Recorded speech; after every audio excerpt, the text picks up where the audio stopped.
کہ یہ اس کے پیچھے ہاتھ جو ہے انڈین گورنمنٹ کا تھا، اور انہوں نے ان کے را چیف کو جو کہ کینیڈا کے اندر تھے ودایت چاریہ نکال دیا. انڈیا نے ریئیکٹ کیا ہے کہ ٹٹ فار ٹیٹ میں اپنا جو ہے کینیڈین جو سفارتکار ہیں ان کے نکالنے کا حکم کر دیا ہے.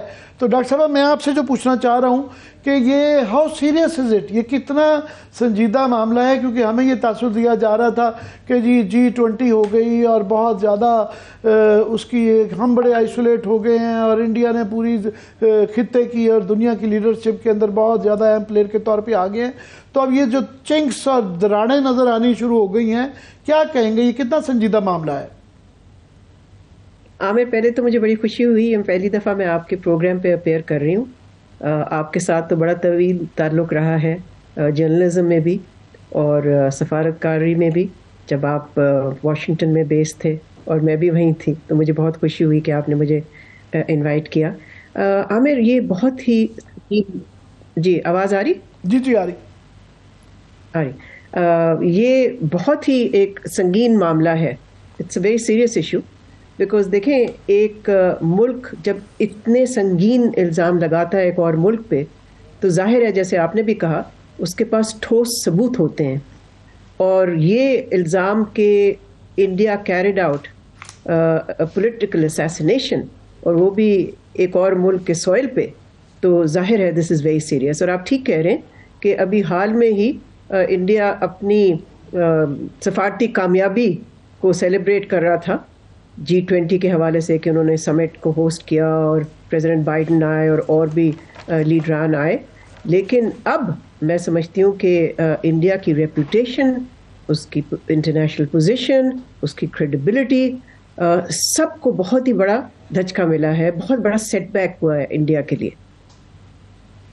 جی ڈاکٹر صاحبہ، ماضی میں جو یہ پنجاب کے اندر جو سپریشن کی تحریکیں چلتی رہیں ایسٹ پنجاب کے اندر، تو اس کا الزام ہمارے پہ رہا کہ جی اس کے پیچھے جو ہیں پاکستان شامل ہے، ایسے ہی شامل ہے.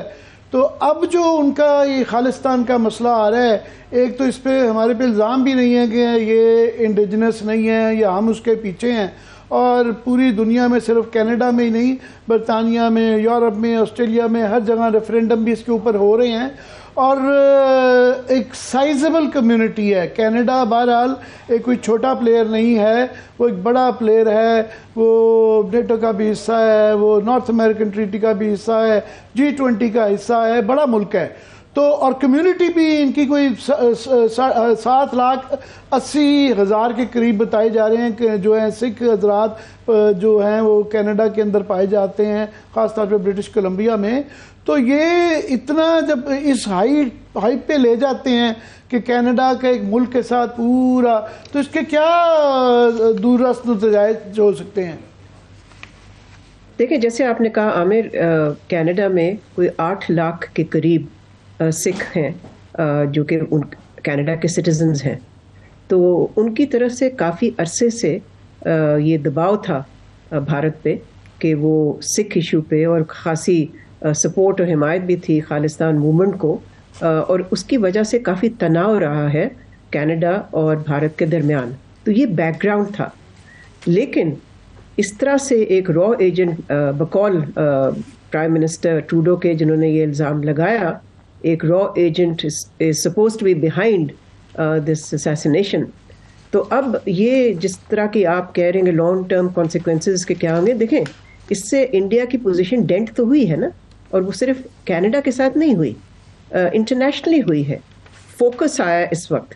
اگر آپ دیکھیں، اینڈ آئی ایم شیور عامر آپ دیکھ رہے ہیں مختلف انٹرنیشنل میڈیا میں، چاہے وہ BBC ہو، نیو یارک ٹائمز ہو، گارڈین ہو، واشنگٹن پوسٹ ہو، ہر جگہ ٹاپ سٹوری، فائنینشیل ٹائمز میں بھی ٹاپ سٹوری ہے، جو چل رہی ہے ٹاپ سٹوری وہ یہی ہے کہ Canadian prime minister has alleged that India was behind an assassination on Canadian soil. So اس کے لانگ ٹرم کانسیکوینسز تو ہیں اس کے، بیکاز اس سے جو چیز سامنے آتی ہے وہ یہ ہے کہ India has been carrying out actions جو کہ بالکل کانٹری ہیں to international law, international norms. اور اس دفعہ پاکستان نہیں کہہ رہا، اس دفعہ جیسے آپ نے بھی کہا ایک اہم ملک جو کہ G7 کا ممبر ہے اور انٹرنیشنل کمیونٹی میں اس کی بڑی رسپیکٹ ہے، بلکہ پرائم منسٹر ٹروڈو کی پرسنل رسپیکٹ بہت ہے. تو اس طرح کے الزام جب انہوں نے لگایا, ظاہر ہے this is a big blow to India, especially to India's aspiration یا ڈریم یا ڈیزائر آپ کہہ لیجیے to join the league of the big powers. اس سے کافی ان کو سیٹ بیک ہوا ہے اور ہوگا. جی ڈاکٹر صاحبہ, آپ کو یاد ہوگا کہ ایک پاکستانی ڈسینٹ کی خاتون کریمہ بلوچ کا کینیڈا میں قتل ہو گیا تھا, اور اس کا ملبہ ہمارے پہ ڈال دیا گیا کہ یہ پاکستان نے کروایا, اور اب کینیڈین پولیس نے یہ اناؤنس کیا ہے کہ یہ جو خاتون ان کا جو قتل ہوا وہ نان کرمنل نیچر تھا, اس کا کوئی کسی قسم کا کرائم نہیں ہے. یہ ہم نہیں کہہ رہے, یہ کینیڈین پولیس کہہ رہی ہے. جبکہ یہ واقعہ میں سمجھتا ہوں کہ جس طرح جمال کشکوگی کا واقعہ تھا کسی اور ملک میں اسیسینیشن کروانے والا, اور جس طرح آپ فرما رہی ہیں کہ یہ کینیڈین, یہ انٹرنیشنل نیوز میں بھی یہ بات چل رہی ہے کہ پرائم منسٹر ٹروڈو نے, انہوں نے امریکہ سے بھی بات کی, اپنے باقی الائز میں یورپ میں بھی اور یو کے میں بھی بات کی ہے کہ جناب یہ ان کو کانفیڈنس میں لے کے کیا جانا ہے. تو انڈیا میں ایک وہاں پہ ان کو ایک جو اپنی بہت ایک ایروگنس کئی دفعہ ہوتی ہے, ایٹیٹیوڈ کہ جی ہم ٹٹ فور ٹیٹ کر کے کینیڈا کو مزہ چکھا دیں گے. Is it that simple? No, it's not that simple. اور میں یہ بھی سمجھتی ہوں عامر کہ ہمیں بھی دیکھنا چاہیے ہے کہ ایک اپرچونٹی ہے ہمارے لیے بھی کہ اس وقت جب کہ انڈیا از انڈر فائر آپ کہہ لیجیے, اور مختلف انٹرنیشنل میڈیا کا فوکس ہے on a very negative aspect of Indian conduct and Indian behaviour, تو ہمیں بھی دیکھنا چاہیے کہ اس اپرچونٹی سے فائدہ اٹھا کے ہمیں اپنی جو کشمیر کی ڈپلومیٹک کیمپین ہے, مہم ہے, سفارتی کوششیں ہیں, ان کو تیز کرنا چاہیے اس وقت. بیکاز یہی ہے, وہ کہتے ہیں نا کہ کنٹریز جو کہ نمبل ہوتی ہیں, جو کہ پھر ایک سچویشن سے فائدہ اٹھاتی ہیں, وہی پھر کامیاب ہوتی ہیں. تو ہمیں چاہیے یہ ہے کہ کشمیر کو بھی ہائی لائٹ کریں, اس کو اسپاٹ لائٹ میں لے کے آئیں, تاکہ انڈیاز ادر کانڈکٹ بھی انٹرنیشنل کمیونٹی کے ویو میں آئے. میرا خیال ہے اس واقعے سے جتنا انڈیا اس چاہ رہا تھا کہ اس خالستان کی موومنٹ کی تشہیر نہ ہو, تو یہ تو پورا انٹرنیشنلی اب یہ جو ہے نا جنگل میں آگ کی طرح پھیل گیا ہے. آپ نے کشمیر کا جو کی بات, ڈاکٹر صاحب ناظرین کو بتا رہا ہوں, آپ کو تو ظاہر بتانے کی میں جسارت نہیں کر سکتا کہ انڈیا میں اگلے سال الیکشن ہیں, اور ابھی حال ہی میں کیونکہ اننت ناگ کے اندر ایک واقعہ ہوا ہے جس کے اندر مبینہ طور پہ ایک کرنل صاحب, ایک میجر صاحب اور ایک ڈی ایس پی صاحب مارے گئے ہیں, اور اس سے پہلے اس طرح کی خبریں آئی تھیں کہ جس کے اندر انڈیا کے اپنے لوگ یہ کہہ رہے تھے کہ پلوامہ ٹائپ کیا جائے گا اور ایک بالا کوٹ ٹائپ ری پلے کیا جائے گا تاکہ الیکشن کے اندر فائدہ ہو. How worried we should be? دیکھیں, ہمیں پتہ ہے کہ پاکستان بیشنگ جو ہے وہ بی جے پی الیکشن سے پہلے always engages in it. So اس چیز کی تو ہمیں یعنی کہ مینٹلی پریپیئر ہونا چاہیے کہ وہاں پاکستان بیشنگ کریں گے بی جے پی ووٹس جیتنے کے لیے. کبھی کبھی اس طرح کی کوششیں ان کے لیے کامیاب ہوتی ہیں اور کبھی کبھی ناکام ہوتے ہیں, اس سے ان کو ووٹس ایکسٹرا نہیں ملتے, لیکن میں سمجھتی ہوں کہ کوشش تو وہ کریں گے. اب آپ کا سوال کہ کیا اس سے زیادہ بھی کچھ کر سکتے ہیں, وہ دیکھیں, وہ تو ہمارے جو مینیجرز آف سیکورٹی ہے ان کو تو ہر دفعہ ہمیشہ الرٹ پہ رہنا چاہیے, چاہے الیکشنز آ رہے ہوں چاہے نہ آ رہے ہوں, لیکن وی شوڈ آلویز انشور کہ our borders are secure, because India کی جو انٹینشنز ہیں وہ تو آپ کے سامنے ہیں. وہ جس قسم کے حرکتیں کرتے رہے ہیں, حال ہی میں جس کا آپ نے بھی تذکرہ کیا, بالا کوٹ والا جو قصہ تھا, تو ہمیں تو ریڈی ہونا چاہیے. لیکن ہمیں صرف پیسیولی نہیں, صرف یعنی کہ انتظار میں ہی رہے کہ جی اچھا نیکسٹ وہ لوگ کیا کریں گے. یہی میں آپ کو جو کہہ رہی تھی نا کہ ہمیں اپنی کشمیر کی ڈپلومیٹک کیمپین کو انٹینسیفائی کیا ریوائیو کرنا چاہیے. بیکاز دیکھیں, جو آؤٹ گوئنگ گورنمنٹ تھی, پی ڈی ایم کی گورنمنٹ نے, انہوں نے کچھ بھی نہیں کیا, زیرو. ان کا تو کوئی ریکارڈ ہی نہیں ہے کشمیر پہ. جہاں تک اس انٹرم گورنمنٹ کا تعلق ہے, یہ اتنی کمزور ہے, اور ظاہر ہے ان کے پاس کوئی مینڈیٹ ہی نہیں ہے, ان الیکٹڈ ہے, تو یہ بھی پتہ نہیں کیا کر سکتے ہیں اس کے لیے. لیکن میرے ذہن میں جو چیز ہے, maybe it's a next government جس کو یہ کرنا چاہیے, اور اس کی تیاری شاید یہ انٹرم گورنمنٹ کر سکے, وہ یہ ہے کہ جی آپ ہمیں اس ایشو کو یونائٹیڈ نیشنز کے ہیومن رائٹس کاؤنسل میں لے کے جانا چاہیے تاکہ وہاں ایک ریزولوشن اڈاپٹ ہو اس ایشو پہ. اس وقت انٹرنیشنل فوکس ہے اس پہ, تو ہمیں اس سے فائدہ اٹھا کے وہاں جانا چاہیے. اور وہاں پر ان کے ممبرز جو ہیں کاؤنسل کے وہ 47 کنٹریز ہیں.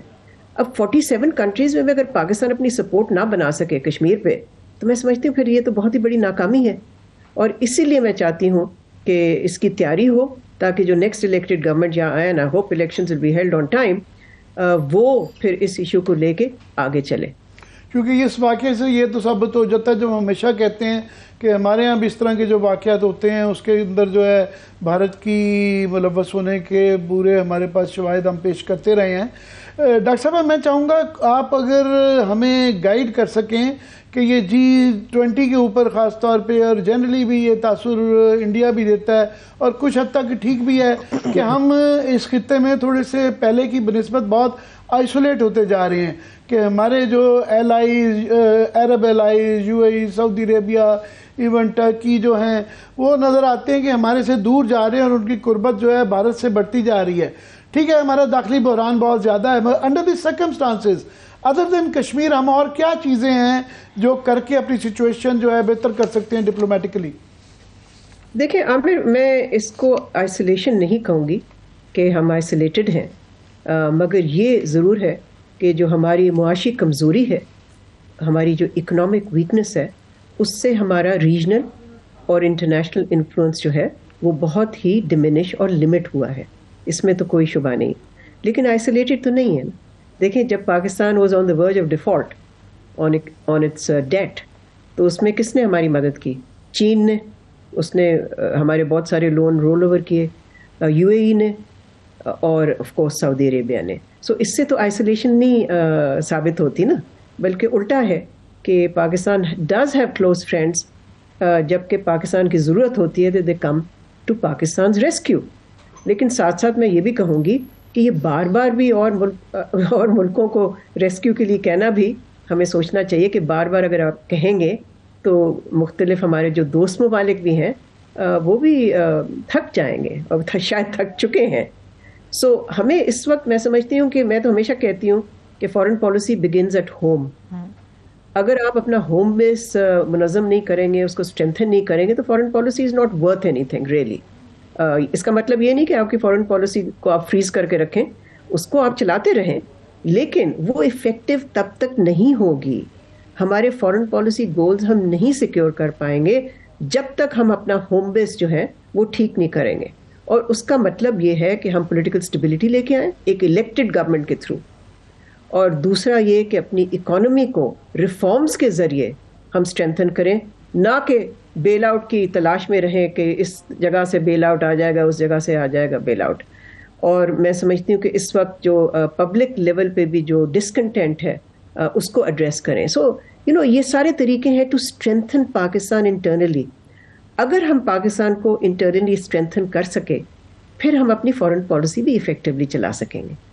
بہت اچھی بات کی ڈاکٹر صاحبہ نے کہ ہمیں اپنا ہاؤس ان آرڈر کرنا چاہیے, پھر ہی یہ آپ فارن پالیسی کی آپ کی آپشنز بہتر ہو جاتی ہیں.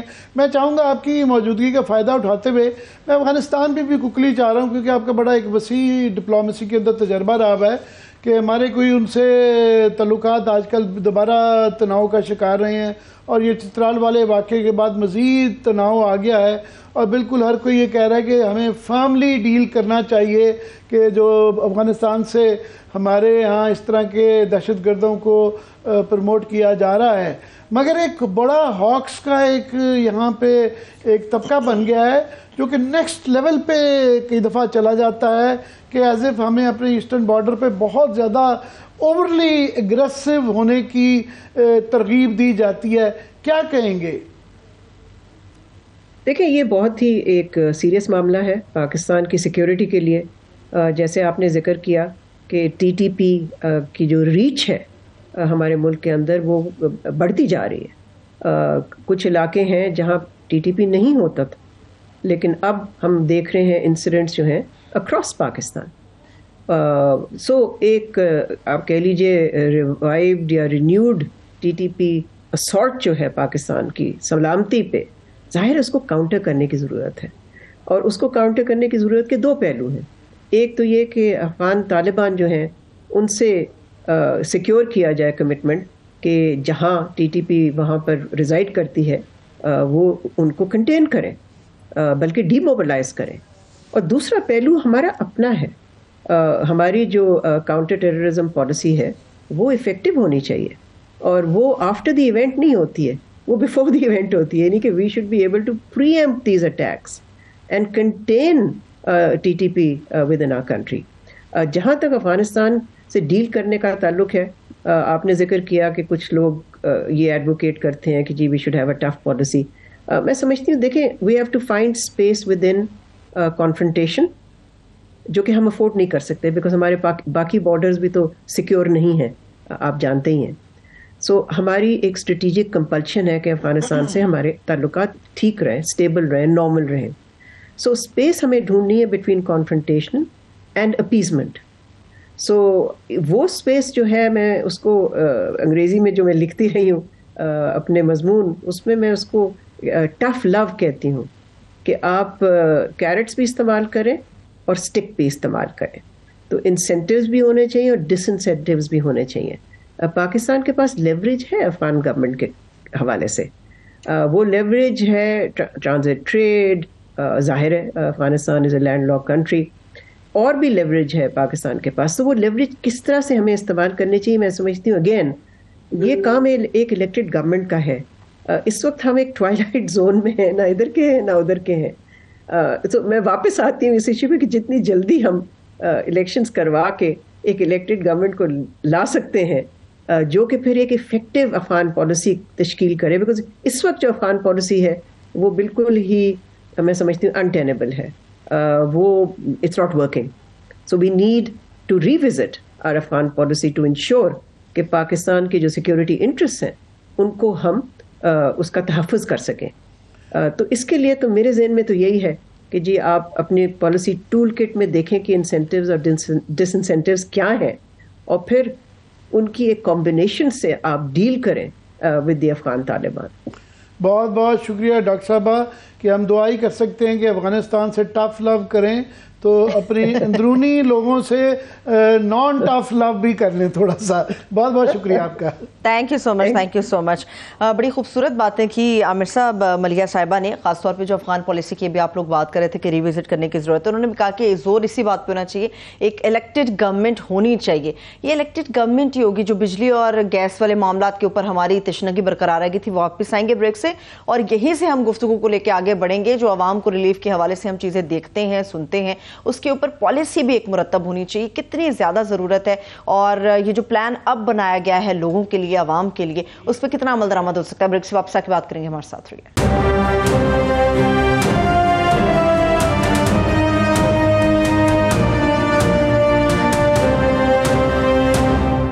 بریک کے بعد ایک بار پھر سے پروگرام میں ہم آپ کو خوش آمدید کہیں گے. عامر صاحب وہی بات ہے, ایک الیکٹڈ گورنمنٹ کا ہونا بڑا ضروری ہے, پالیسی مرتب ہونا بڑی ضروری ہے تاکہ ان ایشوز کو ون بائی ون حل کیا جائے, ان کے حل کی طرف بڑھنا. جیسے وہ بجلی اور گیس کی قیمتوں کے اوپر آپ بات کر رہے تھے, ہمارے پاس تو کوئی اتنا واضح پلان نہیں, سمجھ نہیں آ رہا کم کیسے ہوں گی, کیسے کم ہوں گی, آپ بتائیں. جی میں نے اچھی خبریں سنا دی تھی کہ اس کے 2-3 ہر مسئلے کے پیچھے خرابیاں ہوتی ہیں. ایک تو آپ کی اکنامک ایشوز کے اندر مالیاتی پرابلم ہوتی ہے, آپ کی پالیسی ہوتی ہے, آپ کے وہ ریفارمز ہوتے ہیں, ایک آپ کے انتظامی امور ہوتے ہیں. تو ہمارا بڑا اچھی بات ہے کہ انتظامی اس پہ بڑا فوکس آیا اور انتظامی سے فرق پڑا ہے. کوئی چھوٹا فرق نہیں ہوتا کہ جس طریقے سے ڈالر کو نیچے لایا گیا. آپ دیکھیں کہ جب 30-35 روپے ایک مہینے کے اندر جو ہے وہ ڈالر نیچے آ جائے, اس کا مطلب ہے کہ 1 روپیہ جو کہ اربوں خربوں کے کاروبار کرتے ہیں, 1 روپیہ بڑھنے سے ان کو اربوں کا فائدہ ہوتا ہے. اور یہ کتنے سالوں سے 2-3 سالوں سے یہ سلسلہ جاری ہے کہ یہ کہاں 16-18 ماہ پہلے جو ہے 180 پہ ڈالر جو ہے 330 تک جا چکا تھا, 340 تک بھی چلا گیا تھا اوپن مارکیٹ کے اندر. تو وہاں تک چلا گیا ہے. تو یہ کتنا, اگر ایک مہینے میں کنٹرول, اس کا مطلب یہ سارا فراڈ تھا, یہ جعلی کام تھا. تو یہ مگر جو اس کا فوائد ہونے چاہیے تھے، ظاہر ہے ڈالر کم ہونے سے جو ہے وہ ایک دم مہنگائی جب روپے کی ویلیو بڑھتی ہے تو مہنگائی بھی کنٹرول ہوتی ہے، مہنگائی پہ بھی اثر آتا ہے، کیونکہ ہر چیز ڈالر سے آپ نے خریدنی ہوتی ہے، آپ کا سارا نظام ہی ڈالروں کے اوپر چل رہا ہوتا ہے۔ تو مگر اس کے جو فوائد ہو رہے ہیں، کوئی تھوڑی سی 38% سے مہنگائی جو ہے 26 پہ آ گئی، یہ بڑی اچھی بات ہے۔ مگر بری خبریں یہ ہیں کہ ابھی مسئلہ ختم نہیں ہوا، اور ابھی بھی نہ صرف کہ مشکل مرحلہ جاری ہے بلکہ مزید مشکلات آ رہی ہیں۔ پٹرول جو ہے پہلے ہی وہ 331 روپے پر لیٹر ہے، اور ابھی جو انٹرنیشنل مارکیٹ میں اس کا تو آپ کچھ نہیں کر سکتے، اور جو خبریں آ رہی ہیں کہ یہ $92 پر بیرل سے $100 تک جائے گا، تو خدا نہ خواستہ یہ مزید اگر یہ اسی رفتار سے جاتا رہا تو اور کوئی چارہ نہیں ہوگا، کیونکہ IMF کے ساتھ ہم نے یہ ڈیل کر لی ہوئی ہے کہ ہم اپنے پاس سے پیسے ڈال کے لوگوں کو رعایت نہیں دیں گے، سبسڈیز نہیں ہوں گی، اپنے پاس سے ہم پیسے ڈال کے عوام کو نہیں دے سکتے، جتنا مہنگا ہوگا ہم دے دیں گے۔ ہاں ہم ٹیکسز کم کر سکتے تھے، اس کا ایک بہت بڑا 40-50% اس کے اندر ٹیکسز ہیں، مگر ہمارے جو حالات ہیں ہم ٹیکس بھی نہیں کم کر سکتے۔ ہم نے یہ ساری کمٹمنٹ کی ہوئی ہے کہ ہم نے اتنا ریونیو بھی اکٹھا کرنا ہے۔ سو پٹرول کی یہ بری خبر آ رہی ہے، ساتھ میں یہ بھی چل رہی ہیں جب خبریں کہ جناب آئل ٹینکرز بھی ہڑتال پہ جا رہے ہیں، اور آلریڈی پھر اس کے ساتھ یہ ہوتا ہے کہ پٹرول لوگ پھر اپنی کچھ بیچنے والے روک دیتے ہیں، کچھ خریدنے والے سٹاک کرنا شروع کر دیتے ہیں، اور ایک بغیر وجہ کے بھی کئی دفعہ کرائسس بن جاتا ہے۔ سو ایک پٹرول کا مسئلہ ہے۔ بجلی کے مسئلے پہ پہلے ہی دیکھا ہوا ہے کہ لوگوں کی چیخیں نکل گئی ہوئی ہیں، اور لوگوں کا جو سڑکوں پہ نکلے اور جو حال ہے وہ بھی زخم اس پہ مرہم نہیں لگی۔ یہ چھاپے چھوپے پڑنے سے تھوڑا سا ضرور بڑھا ہے، مگر اس کے جو بڑے مسئلے ہیں اس پہ بعد میں کریں گے۔ مگر میں صرف ابھی پرابلم بتا دوں، اس سے بڑا جو ہمیں کھٹ رہا ہے وہ گیس کی پرائسز ہیں، کہ گیس کا کیونکہ ہم نے IMF سے یہ ساری چیزیں بائی کی ہوئی تھیں کہ ہم سبسڈیز نہیں دیں گے، تو اب جو بتایا جا رہا ہے کہ IMF کے ایگریمنٹ کے تحت گیس 50% تک بڑھنے کا امکان ہے۔ گرمیاں آپ یعنی بجلی کے بل کے اندر بڑی کم بجلی استعمال کر کے، نہ استعمال کر کے بھی آپ ہزاروں کے بل دیتے ہیں، اور غریب لوگوں کے تو کئی دفعہ وہ گھر کے جو ہیں کرائے سے زیادہ بجلی کا بل آ رہا ہے۔ تو یہ آپ سردیوں میں تیار ہو جائیں، ایک تو لوڈ شیڈنگ بھی ہونے کا امکان ہے، دوسرا یہ کہ گیس بہت مہنگی ہوگی، کم ہوگی نہیں بھی ہوگی، اور جو ہوگی اس کا بل بہت زیادہ 50% یہ بہت زیادہ ہوگی، کہ کابینہ کی منظوری کے بعد پیٹرولیم ڈویژن گیس کی نئی قیمتوں کا نوٹیفیکیشن وہ جاری کریں گے، اور اوگرا کی سوئی ناردن صارفین کے لیے 50%، سوئی سدرن صارفین کے لیے 50% اضافے کی سفارش کر دی گئی ہے۔ تو یہ گیس سیکٹر کا جو گردشی قرضہ ہے، یہ کیونکہ وہ کہہ رہے ہیں جی 350 روپے ارب سے بڑھ رہا ہے تو ہمیں اس کو کنٹرول کرنا ہے۔ تو یہ دیکھ لیں کہ گیس کی قیمتوں میں بھی 13 فروری کو انہوں نے 113% اضافہ کیا تھا، اور یہ وہ باقی تھے جو کہ ساکھ ڈار نے رکھے ہوئے تھے کہ یہ میرے بعد یہ نگران گورنمنٹ کو اناؤنس کرنے پڑیں تاکہ وہ برے بنیں، اور ان کے نام جو لکھا جائے وہ جو پرانے فگر تھے جو کہ وہی خراب تھے۔ یہ سارا کیا ہوا جو ہے یہ ہے ڈار صاحب کا، مگر یہ اب آ گیا ہے۔ اب یہ میں بری خبریں ہیں، مگر اس کے ساتھ یہ ہے کہ یہ اس کا کرنا کیا ہے۔ تو ہم جو آج کا پروگرام جو اس کے اوپر فوکس کرنا چاہ رہے ہیں وہ بات یہ ہے کہ ہم چھوٹے صارفین کو، اور یہ ورلڈ بینک IMF سارے کہہ رہے ہیں، اور یہ بھی تک بھی سمجھ آتی ہے کہ ہم یہ بڑے مگرمچھوں کو ہاتھ ڈالیں اور یہ چھوٹوں کو ریلیف دیں، اور اس کے لیے کیونکہ یہ پانی اب جو ہے نا ناک تک آ چکا ہے، تو ہمیں سب سے بڑی خرابی جو آ رہی ہے وہ 2 سیکٹرز میں، ایک تو انرجی کا IPPs کا سیکٹر آ رہا ہے، اور دوسرا جو ہے ہمارا بہت بڑا مسئلہ ایک بینک سے ریلیٹڈ ہے۔ یہ 2 خبریں حال ہی میں آئی ہیں، میں اس کی شیئر کرتا ہوں۔ میں اس سے کہہ دوں پہلے کہ ہمارا جو یہ قابو میں یہ جو چیزیں نہیں آ رہی، ہم یہ انتظامی معاملات سے چھوٹے چنکس کو کنٹرول کریں گے۔ چوری کو میٹر پکڑنے سے بھی یہ 1 روپے کے اندر 5%، 4-6 روپے کا فرق پڑے گا، اس سے زیادہ کا ابھی کام اس کے اوپر ہو رہا ہے، اس سے 6%، 5% سے زیادہ اب نہیں ہوگا، مگر یہ بھی ہونا چاہیے۔ مگر بڑے کیسے کرنے ہیں؟ سب سے پرابلم ہے کہ ہماری ریگولیٹری باڈیز جو کہ ان کے اوپر کنٹرول کرنے ہیں، ان چیزوں کو چیک کرتے ہیں، وہ یا تو کرپٹ ہو چکے ہوئے ہیں یا وہ نااہل ہیں، اور وہ اکثر ملوث ہوتے ہیں. ان کے بورڈ کے اوپر ان تمام کارٹیلز اور مافیاز کے لوگ بیٹھے ہوئے ہیں اور اسی کے اندر سرکاری بابو ہیں, ہمارے جو فنانس سیکٹری, ہمارے جو انرجی سیکٹری, یہ بڑی بڑی بورڈ کی میٹنگ میں کئی دفعہ دبئی سنگاپور بھی جاتے ہیں اور ایک ایک میٹنگ کے اندر جو ہے 4 میٹنگز کر کے یہ لاکھوں روپے لیتے ہیں. جب ان سے یہ اتنے پرکس لیتے ہیں, گاڑیاں لیتے ہیں, پیسے لیتے ہیں, انٹرنیشنل ٹریولنگ کرتے ہیں بزنس کلاس میں, اس کے بعد یہ پھر ان کے ساتھ مل کے گڑبڑ کرتے ہیں. تو گڑبڑیں جو ہے نا اس کو کنٹرول کرنے کا طریقہ یہ دو چیزیں بڑی خوفناک میں شیئر کرتا ہوں. یہ آج کے اخباروں میں چھپی ہوئی ہیں خبریں. ایک جی آپ کا آیا ہوا ہے کہ آئی پی پیز کی صورتحال بتائی ہوئی ہے کہ ہمارے بجلی کی تقسیم کار کمپنیاں, ذرا لوگوں کو ذرا پتہ ہونا چاہیے. تقسیم کار کمپنیاں تو ایک چیز ہے, بٹ جنرلی آیا ہوا ہے کہ ہم ایک زمانے میں بہت زیادہ ذکر کرتے تھے کہ جب یہ پرانے معاہدے کیے جا رہے تھے, آئی پی پی کے ساتھ کیے جا رہے تھے, ایل این جی کی کمپنیوں کے ساتھ کیے جا رہے تھے, تو اس وقت یہ تمام کارٹیلز, چونکہ یہ ان کا گٹھ جوڑ تھا regulatory bodies and government officials کے ساتھ, انرجی کے اندر جو بیٹھے ہوئے ہیں لوگ, فائنینس کے اندر بیٹھے ہوئے ہیں, تو انہوں نے غلط معاہدے کیے ہیں جس کی وجہ سے عام آدمی بھگت رہا ہے. اور وہ معاہدے اگر دوبارہ کریں, کوئی اور طریقہ نہیں رہ گیا. اور یہ اب پولیٹیکل پارٹیز بھی, جماعت اسلامی فار ایگزامپل یہ کہہ رہی ہے کہ ان کو ری وزٹ کریں, آپ کو بات کرنی پڑی ہوگی کیونکہ یہ اتنے ناجائز ہیں اور ان کے اندر جو ہے ٹھیک ہے کہ ہمارے قانونی مسائل ہیں مگر ان کو گرفت میں لایا جا سکتا ہے کیونکہ یہ غیر قانونی ہیں, غیر منطقی ہیں اور یہ کرپٹ پریکٹسز کے زمرے میں آتی ہیں. تو وہ صرف جو ہے ایک میں ابھی آپ کو پڑھ دیتا ہوں جو فگرز دیے گئے ہیں وہ اتنے خوفناک ہیں جو کہ پاور ڈویژن کے سیکرٹری صاحب نے دیے ہیں. اس میں انہوں نے بتایا ہے کہ جناب جو ہماری پاور جنریشن کی جو کیپیسٹی ہے, سب سے بڑا قصور یہ رہا ہے کہ ہم نے 36,000 میگا واٹ کے قریب جو ہے نا وہ بنا لی, مگر اس کے اندر جو ہے کیپیسٹی چارجز جو ہے نا وہ اس میں سے 59% جو ہے فورن فنڈڈ ہے.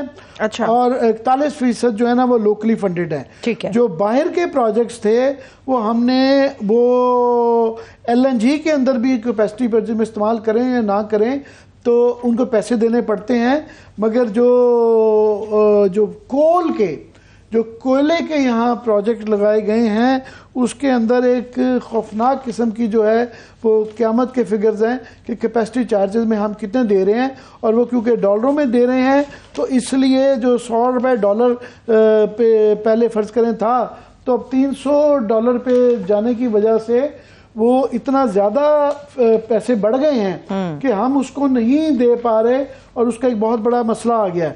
اور اس کے فگرز جو ہیں وہ مائنڈ باگلنگ ہیں. مائنڈ باگلنگز یہ ہیں کہ فار ایگزامپل ہم جو یہ فارن فنڈڈ اس کو جو دے رہے ہیں آئی پی پیز کو, وہ اس کو جو ہے وہ 100 سے 30% بڑھنے سے سرکولر ڈیٹ کیپیسٹی پیمنٹ کی جو ہے نا وہ 1 ٹریلین سے اب یہ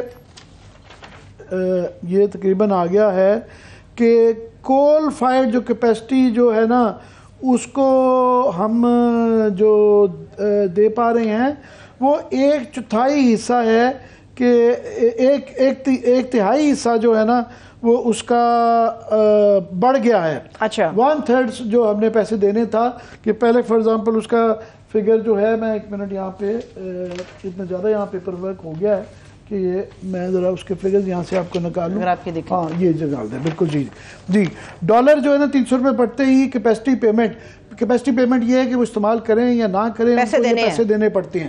تو 2,152 ارب روپیہ ہو گیا ہے. یہ پاور ڈویژن کے لوگ بتا رہے ہیں.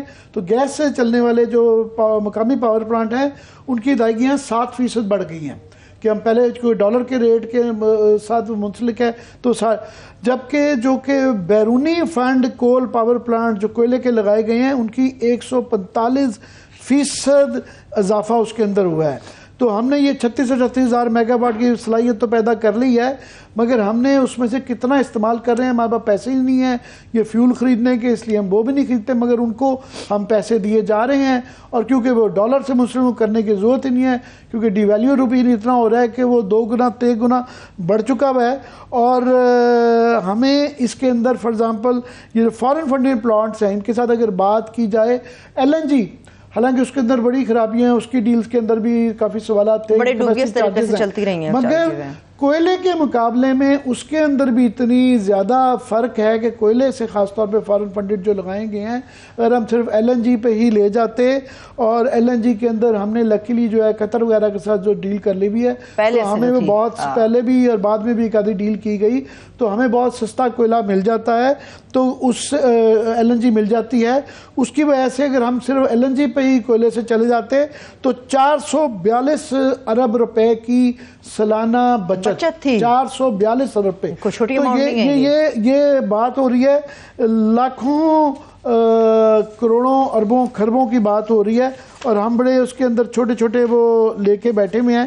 اور دوسرا یہ ہے کہ اس کے اندر جو رینیویبلز ہیں کہ سب سے سستے اس کے اندر فگرز دیے ہوئے ہیں کہ آپ سرکولر ڈیٹ جو ہے اس کا ود 200 ایکسچینج ریٹ جو ہے 160 trillion and now at 350 trillion impacting, کہ سب سے زیادہ اس کا جو پڑ رہا ہے۔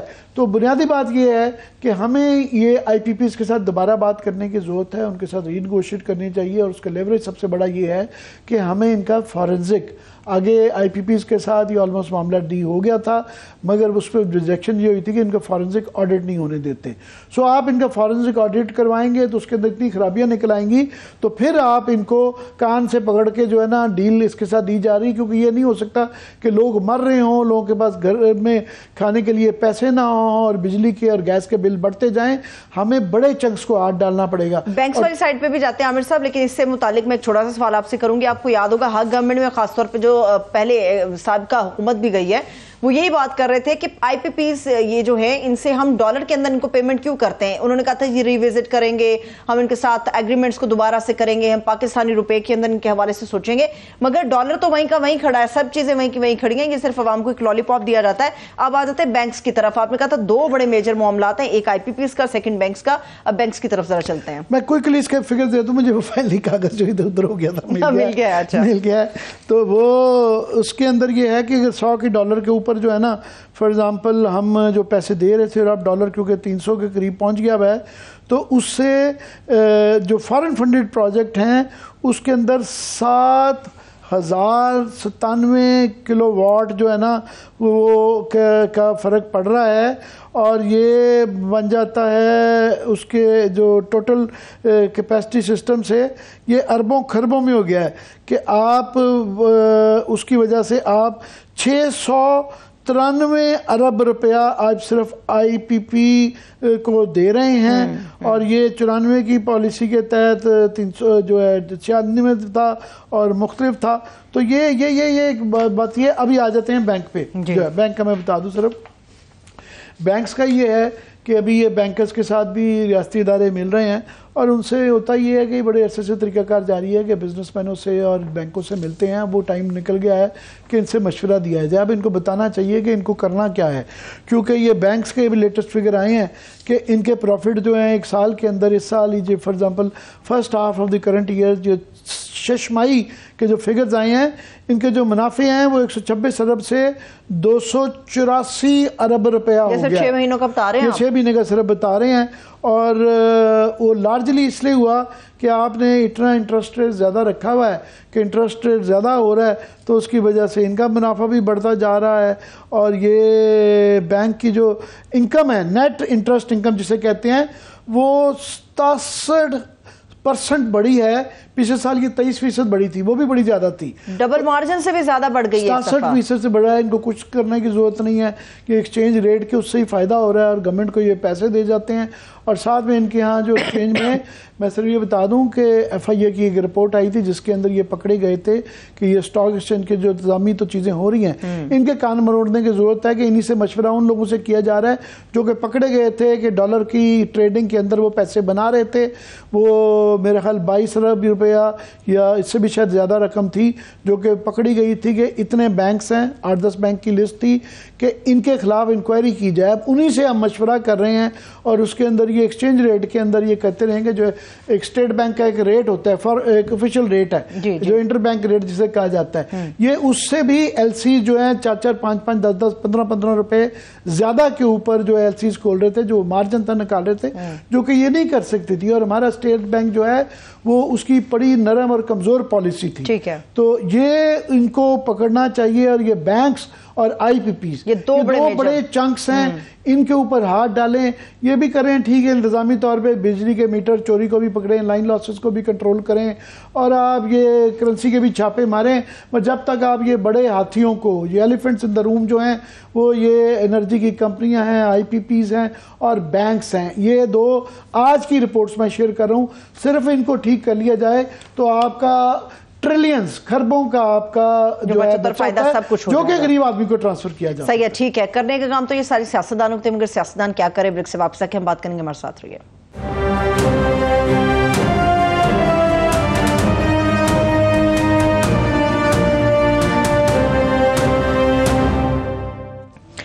بریک کے بعد ایک بار پھر سے پروگرام میں ہم آپ کو خوش آمدید کہیں گے. عامر صاحب، ہم تو روز ہی سیاست کے اوپر بات کرتے ہیں، آپ کا تجزیہ بھی لیتے ہیں، مگر آج ہمارے ساتھ سینئر صحافی ہیں فاروق اقدس صاحب، انہوں نے میں جوائن کیا. بہت شکریہ، تھینکس سو مچ سر آپ کے قیمتی وقت کے لیے. میرے خیال میں سیاست کے حوالے سے بات کرنی چاہیے. فاروق اقدس صاحب جو ہے نا، پہلے تو خدا کے لیے پچھلی دفعہ آپ نے ان کا نام اقدس جو ہے این سے لکھ دیا تھا، یہ الف والے ہیں. اور دوسرا سینئر ترین صحافی ہیں. وہاں پر کم ٹائم ہے، اس لیے فاروق صاحب کوئکلی یہ جو روز بیان آ جاتے ہیں. ابھی آج ایک اور بڑا عجیب و غریب بیان آیا ہے کہ وہ پہلے کہہ رہے تھے، بلاول صاحب بار بار روز کہہ رہے تھے کہ ہمیں لیول پلینگ فیلڈ نہیں مل رہی اور لیول پلینگ فیلڈ نہیں. تو آج انہوں نے کہا یہ جو میں کہتا ہوں لیول پلینگ فیلڈ، یہ مجھے شکایت نون لیگ سے ہے، کسی اور سے نہیں ہے. تو اس کا کیا مطلب نکالیں گے؟ کیا مذاق ہے؟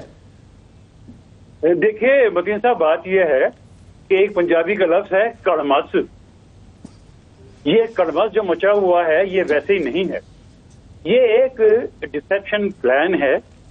آپ دیکھیے، ایک طرف خواجہ آصف صاحب کہتے ہیں کہ جناب ہم پی پی پی سے مل کے لڑنا چاہتے ہیں الیکشن. ایک طرف آصف علی زرداری صاحب کے بارے میں یہ خبر آئی تھی کہ جناب وہ اٹک جیل میں ملاقات کرنے کی خواہش ظاہر کر رہے ہیں فرحان صاحب سے. اچھا، اب یہ بھی کہتے ہیں کہ جناب پی ڈی ایم کا، شہباز شریف کا اور ان سے ہمارے سے کوئی تعلق، خود مسلم لیگ نون ون.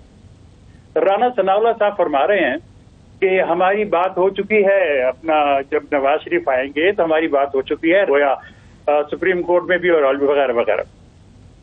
شہباز شریف صاحب نے اسمبلی میں، یاد ہے آپ کو، کہا تھا کہ یہ نوید قمر صاحب ہمیں دے دیں، یہ بہت اچھا کام کر رہے ہیں. آپ کو یاد ہے بلاول بھٹو نے یہ کہا تھا کہ انکل شہباز شریف اتنا اچھا کام کرتے ہیں، ان سے زیادہ محنتی آدمی میں نے کہیں نہیں دیکھا. نواز شریف صاحب واپس آ رہے ہیں، جلسے کا ارینجمنٹ ہو رہا ہے، انتظامات ہو رہے ہیں. وہی پہلے تو سپریم کورٹ کے فیصلوں کے بارے میں قیاس آرائیاں بھی محتاط انداز اور بہت محتاط لفظوں میں ہوتی تھی.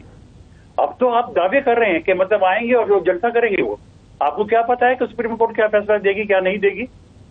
مطلب پہلے صرف قیاس آرائیاں بھی بہت مطلب محتاط لفظوں کے اندر ہوا کرتی تھی. لیکن اب دیکھیے ابھی بھائی کس طرح آپ اتنی یقین دہانی سے بات کر رہے ہیں کہ ہم جلسہ کریں گے، انتظامات کر رہے ہیں اور یہ کر رہے ہیں وہ کر رہے ہیں. واٹ از دس؟ یہ کیا ہے سارا کچھ؟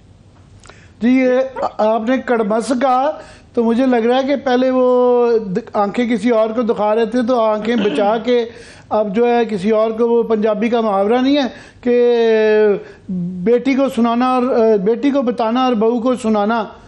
تو یہ وہی والا لگتا ہے کہ جی میں نون لیگ کو متعلق یہ کہہ رہا تھا کہ ہمیں لیول پلینگ فیلڈ دیں گے. نون لیگ کے پاس کیا ہے دینے کے لیے؟ لیول پلینگ فیلڈ کا مطالبہ تو بھائی اٹک والا بیٹھ کے کرے نا. بات یہ ہے کہ سب سے پہلے محترمہ مریم نواز صاحبہ نے کیا تھا، اب بلاول بھٹو صاحب لیول پلینگ فیلڈ کر رہے ہیں.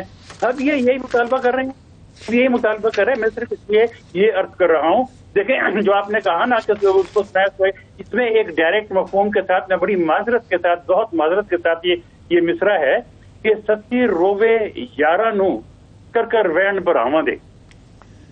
واہ واہ واہ واہ واہ واہ واہ واہ. تو مطلب یہ رو رہے ہیں کسی اور چکر میں، بات کچھ اور ہے. اور آپ کے پاس ٹائم کم ہے، میں سے بہت زیادہ بات کرنا چاہتا تھا، لیکن میں آخر میں آپ کو نذیر آبادی کا ایک شعر ہے، یہ سن لیجیے. سب ٹھاٹ پڑا رہ جائے گا جب لعنت پڑے گا بنجار. اب یہ پتہ نہیں ابلاغ اس کا ہوتا ہے یا نہیں ہوتا. بات یہ ہے دیکھیں کئی لوگ کئی حلقے کئی ہیں جو یہ کہہ رہے ہیں کہ ارادے باندھتا ہوں سوچتا ہوں توڑ دیتا ہوں کہیں ایسا نہ ہو جائے کہیں ویسا نہ ہو جائے. بہت شکریہ بہت شکریہ بہت شکریہ تھینک سو مچ. وقت ختم ہو گیا. ویسا نہ ہو جائے. واہ بہت شکریہ. بہت شکریہ فاروق اکدر صاحب آپ کے وقت کے لیے. پھر انشاءاللہ آپ کو زحمت دیں گے. مجھے اجازت دیجیے. اپنا خیال رکھیے. خدا حافظ.